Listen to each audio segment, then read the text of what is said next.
Assalamualaikum warahmatullahi wabarakatuh. Gimana kabarnya teman-teman? Semoga teman-teman selalu sehat dalam lindungan Allah Subhanahu wa Ta'ala. Pada kesempatan kali ini teman-teman, kita akan mengisahkan beberapa kisah tentang kekuatan doa. Kita tidak bisa meremehkan kekuatan doa. Jadi sebelum kita melangkah, sebelum kita memulai aktivitas, rencana apapun itu, maka jangan lupakan untuk berdoa. Ya. Karena kita bisa ambil dari kisah ini, yang akan kita bahas ini, kisah tentang beberapa pemuda yang dia mengutarakan hajatnya, doanya, sehingga Allah kabulkan doanya di kemudian hari. Bagaimana kisahnya? Simak kisahnya sesaat lagi.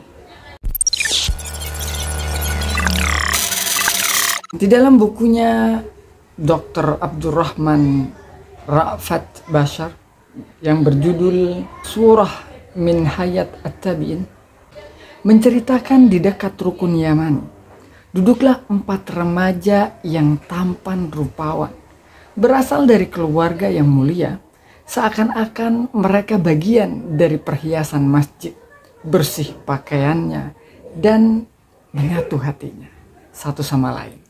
Pembicaraan mereka semakin serius. Salah satu dari mereka mengusulkan agar masing-masing mengemukakan cita-cita yang didamba-dambakannya. Khayalan mereka pun mulai menerawang, mulai mengutarakan ide-ide luasnya, ke alam luasnya, dan cita-cita mereka berputar-putar mengelilingi benaknya teman-teman.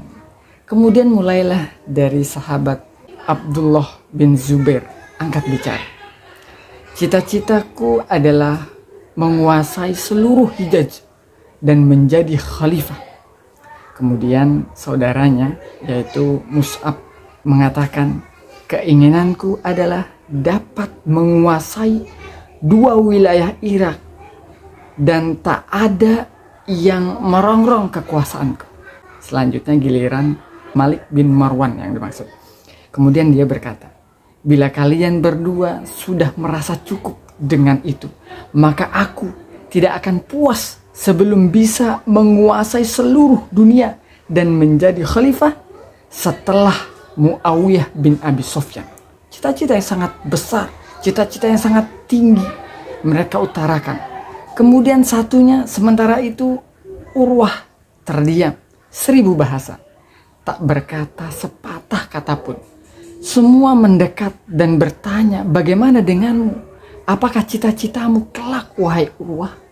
Kemudian ia pun berkata, semoga Allah Subhanahu wa Ta'ala memberkahi semua cita-cita dan urusan dunia kalian. Aku ingin menjadi seorang alim, orang yang berilmu, yang beramal, ilmu dan beramal, sehingga orang-orang akan belajar dan mengambil ilmu tentang Rabbnya, sunnah nabinya, dan hukum-hukum agamanya dariku. Lalu aku berhasil di akhirat dan memasuki surga dengan ridha Allah Subhanahu wa Ta'ala. Lalu hari-hari berganti begitu cepat. Kini Abdullah bin Zubair dibaiat menjadi khalifah, menggantikan Khalifah Yazid bin Muawiyah yang telah meninggal. Dia menjadi hakim atas Hijaz, Mesir, Yaman, Khurasan, dan Irak, yang pada akhirnya dia pun terbunuh di Ka'bah dan tak jauh dari tempat mengungkapkan cita-citanya dia. Kemudian hari-hari pun berganti begitu cepat. Kini Abdullah bin Zubair dibaiat menjadi khalifah, menggantikan Khalifah Yazid bin Muawiyah yang telah meninggal. Dia menjadi hakim atas Hijaz, Mesir, Yaman, Khurasan, dan Irak, yang pada akhirnya dia pun terbunuh syahid di Ka'bah, tak jauh dari tempat dia ketika mengungkapkan cita-citanya dahulu. Begitulah teman-teman. Ya, jadi the power of doa. Ud'uni astajib lakum.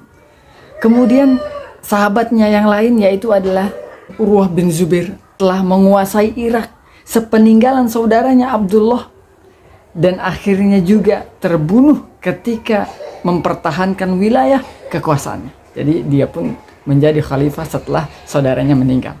Kemudian adapun Abdul Malik bin Marwan menjadi khalifah setelah ayahnya wafat dan berkuasa seluruh kaum muslimin pasca terbunuhnya Abdullah bin Zubair dan saudaranya Mus'ab bin Zubair.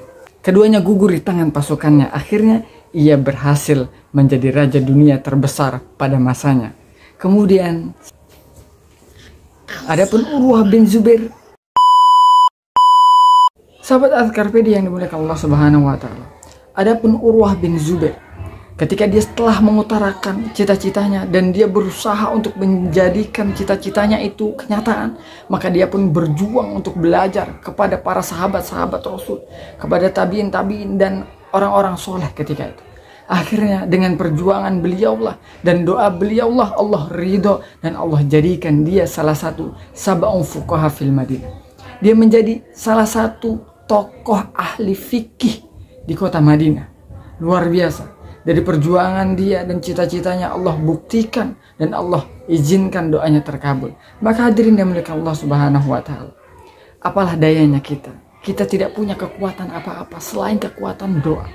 Maka dari kisah ini kita bisa ambil kesimpulan, jangan pernah sekali-kali dalam perjalanan hidup kita melupakan doa. Maka apapun yang akan kita lakukan, baik dalam keadaan suka duka, senang susah, ketika kita ingin mencapai sebuah keinginan kita, sukses di dalam rumah tangga, sukses di dalam bisnis, perdagangan, kerja dan lain sebagainya, awali dengan doa. Maka kata Allah, ud'uni astajib lakum. Berdoa, berzikirlah, niscaya Allah akan kabulkan doa-doa yang akan kita utarakan. Sebagaimana hati kita, sebagaimana para sahabat-sahabat, tabiin yang pernah melakukan itu. Semoga dari kisah ini kita bisa ambil kesimpulan dan kita bisa ambil manfaatnya dan kita bisa terapkan di kehidupan kita. Mungkin itu saja yang bisa kami sampaikan teman-teman. Apabila ada kesalahan semata-mata hanya dari kami pribadi yang kurang materi dan kurang persiapan. Apabila ada kebaikan hanya semata-mata hanya milik Allah Subhanahu wa taala. Kurang lebihnya mohon maaf. Wabillahi taufiq wal hidayah. Wassalamualaikum warahmatullahi wabarakatuh.